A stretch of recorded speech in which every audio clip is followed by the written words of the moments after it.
कुठं यायचं? मी चालली बाबाकडे, तू येऊ नको. चल घरात बस. इथे काय बोलली? इथे बस घरात. नाही घरात बस.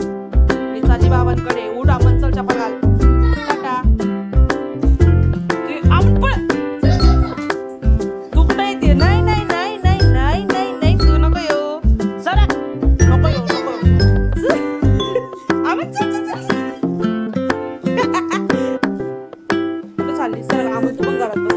तू पण घरात बस. तू पण घरात बस. चल घरात बसा दोघं पण. अजिबात मागे लागायचं नाही. लहान आहे तू, मागे लागती. हो घरात यायचं नाही बोलली मी. कधी आली तर विचार